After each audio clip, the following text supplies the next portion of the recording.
Locked On Falcons POSTCAST, part of Locked On Sports Atlanta, your team every day.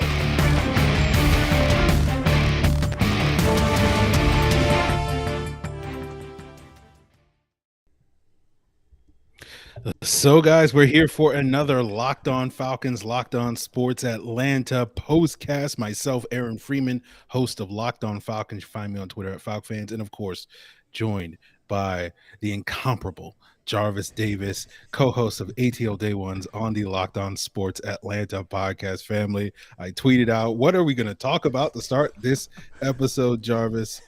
And I wonder. You know, we got to start off with the missed call on the roughing the passer. It wasn't the only blown call in this game. Man. Very poorly officiated game. Not a surprise when you realize that Jerome Boger is the official here. He's got built a nice solid reputation of not being the world's greatest official over these last 20 years or wherever he's been officiating games. But yeah, Grady Jarrett gets the sort of key sack, steps up, makes the play again. Down. 3 minutes left in the fourth quarter. The Falcons are down 21-15. They have a chance to get the ball back.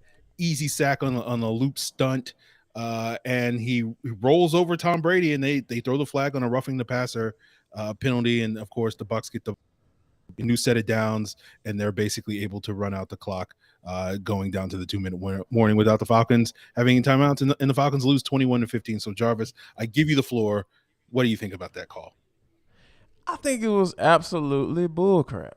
There's no other way to put it, because when you think about, you talk about the target range, right, that they've made for quarterbacks now. Like, you can't hit below the knees, and you got to be between the chest and the knees, right? You got to hit right there. Anything outside of that is going to be a flag, right? And that's exactly what Grady did. He literally tackled him from the waist and literally hit the ground first, and then kind of just let him go, and then just got back up and celebrated. And when you think about that, that is a messed up position to be in, because the Falcons had done everything right at that, in the fourth quarter. By the defense was had made them offense go 3 and out on consecutive times. Then you actually get something going with Marcus Mariota on offense. You still running the football, still holding true to who you are, and then you score. Then you get the 2-point conversion. And then you're setting yourself up for the win, to kick an extra point. So great. Everything is going great. And then you get on this drive, and they start moving the ball down the field. And then you get let's go. Well, what about the other call? The holding call with A.J. Terrell. That was a phantom call. Literally, he put his hands on him, because you can do that within 5 yards of the thing. And then he kind of just let him go. And he literally took his hands off of him. And they still made the call. And I'm sitting up here like, dude, what do you want these defensive players to do? Because every rule that has been changed in the NFL to quote unquote make the game better, it hurts the defense. The defense has been sitting up here just like, all right, what do you want us to do? You move the target range. I can't hit them in the calf muscle. I can't thump them in the calf muscle. So I got to tackle them around the waist and give them a hug and say, hey, man, I love you. I'm sorry for taking you down, Mr. Brady. And then when you don't do that, you throw flags. And I'm sitting up here like, dog, it is absolutely mind-boggling to me that referees are make horrible calls like this and nothing happens. Absolutely nothing happens. And I don't want to hear about, he shouldn't have probably made that call. It's just so much going on right now. It's just as far as with referees making bad calls, and there are no consequences, because literally the game was on the line. You're affecting the chain. You're affecting the end result. When you start making calls like that as a referee, that's when I just question a lot of crap. And even Moose Johnston all but said that, yeah, y'all haven't called this 6 times before. Now y'all going to call it? And I'm sitting up here like, dude, this is absolutely ridiculous. Absolutely. Yeah, I can't say it any better than that. The fact that the whole world knows, everybody knows. Come on, man. The fact that the broadcast, as you say, Moose and them, they showed a montage of all the other quarterback hits. Exactly. That were certainly much harder. A couple of those were if they called that, I would have understood in the moment. because it was kind of low on Brady, Right. and of course they're going to call it on Brady and Every then time. to call the one that they actually did call is just ridiculous. So like textbook, they called a textbook one. Like, oh, he did it perfectly. Oh, no way, that's right. Throw the flag. It was just like, dude, what the hell, man? Yeah. So I don't got anything else to add. Jarvis basically broke it down. Bad, horrible call. There's going to be no consequences from it.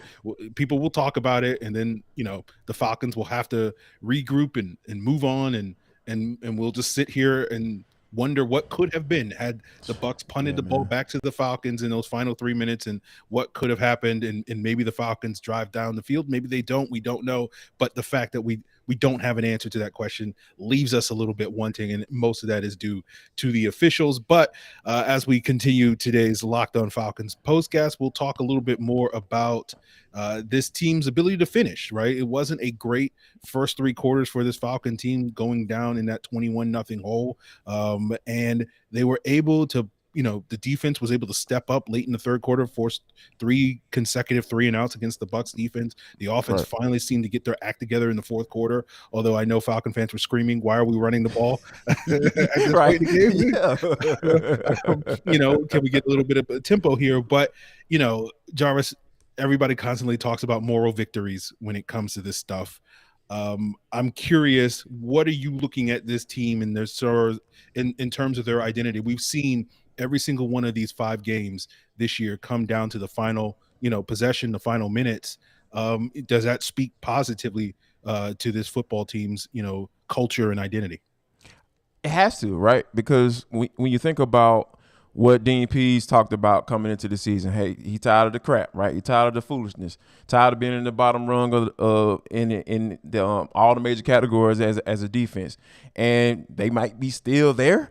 However, they do have guys that are making plays, and we talking about another game where Grady Jarrett gets the sack in a big moment, and and for it to be have to sit here and watch those things and how those things have come to fruition, you kind of look at it from the standpoint of like, okay, they're building something here. And at the end of the day, that's what you want to see. You want to see what those guys have been talking about, Pease and Smith and all the words that they've been coming out of their mouth. Like, you have to believe them now, right? You have to believe what they're saying and believe in what they're doing. If you're not believing in what the Falcons are trying to do or trying to accomplish in 2022, like, I don't know what games you're looking at, because 5 games in, hey, like, they know exactly what they're going to do. And I think that, it's unfortunate that, you get that taken away because of the penalty. But I think that there are so many positives. Like, you talk about,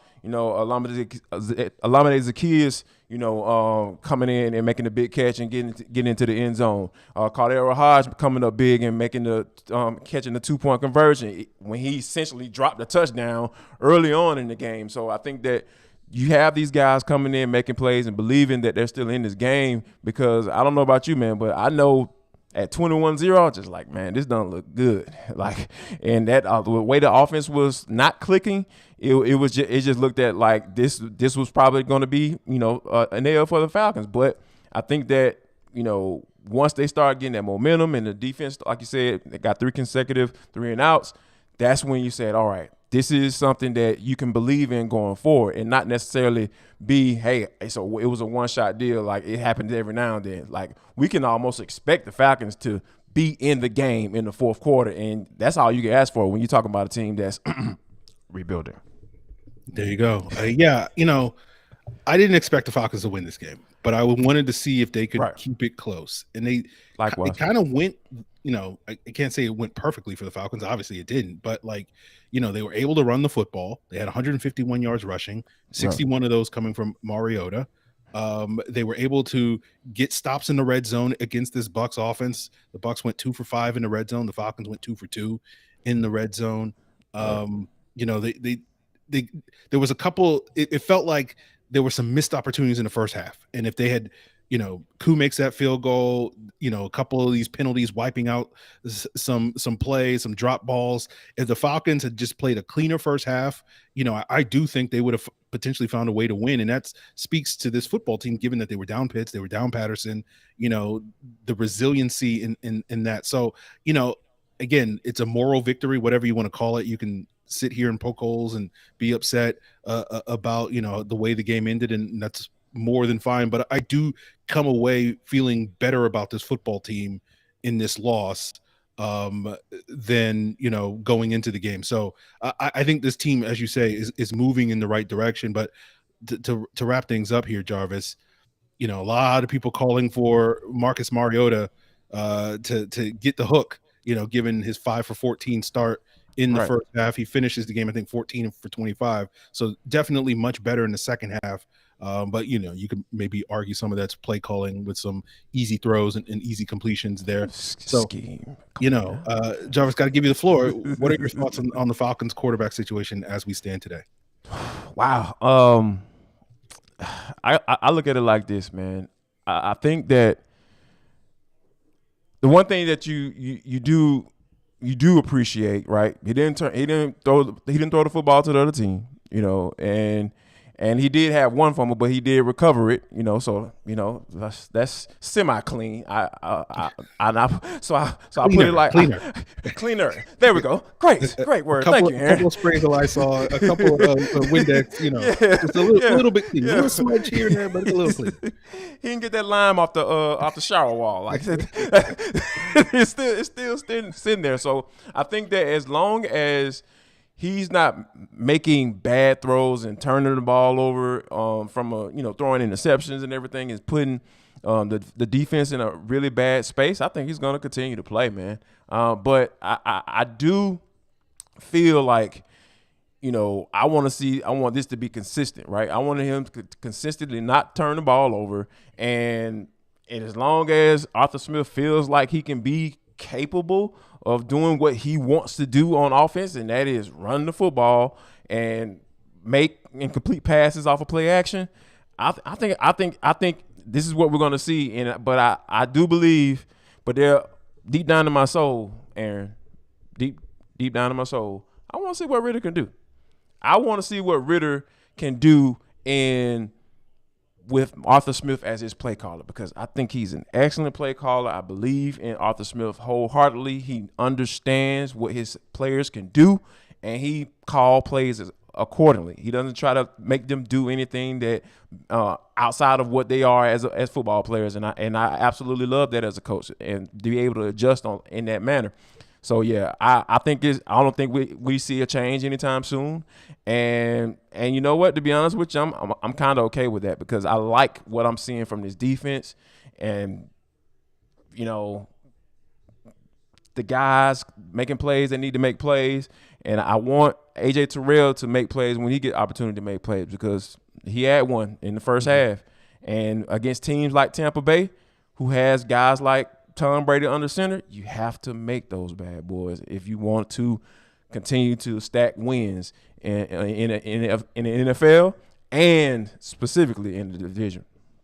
Yeah, absolutely. The bar is so low at this point for Mario. I actually think it is one of his better games based off of that. Right. But again, you're seeing an offense that, like, basically Arthur Smith is calling an offense that is, dumbing it down, trying to minimize the impact that the quarterback has on the team, and sort of like so whether or not they win games, right? Like, he's not asking his quarterback to win him games. And so, like, part of you, and I understand it from the fans. I get it. I don't begrudge any fan that's out here calling for Desmond Ridder, because you're like, well, can't he just do this he do the same thing with Desmond Ridder? Why not, kick those tires and see what the young guy has? So, I expect fans to continue to call for Desmond Ridder. I don't blame you. Similar boat as you. Like, I get it, but, like, I don't think we're going to see a change immediately. Nope. So. We'll see. We'll see. Like, probably a month from now, maybe I might be sitting here with everybody else being like, okay, like, I think we're done with this Mariota experiment. But we'll see. We'll see what the next couple of weeks brings. We'll see if the Falcons can kind of respond next week against the 49ers. Another tough defense that they're going to have to face. Yes, another super tough.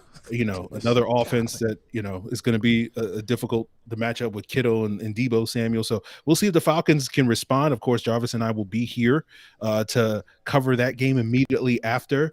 here on Locked On Sports Atlanta on YouTube. And if you want to get the coverage of this Falcons loss to the Bucs all week long, of course, Jarvis, as well as Tanitra and Mark Zeno and John Chuckery will have you covered all week long on Locked On Sports Atlanta. Follow Jarvis on Twitter at JarvisD90. Of course, I'll be covering this game and more for the Falcons at Locked On Falcons. And of course, you guys can follow me at FalcFans on Twitter. So, guys, for another postcast, again, I know this game just leaves another bitter taste in your mouth for the Falcons. It was like, yeah, man, this close to getting that first Tom Brady win. Come on, man. And it just they didn't make the right plays, and then the refs, stepped in and were like, you know what?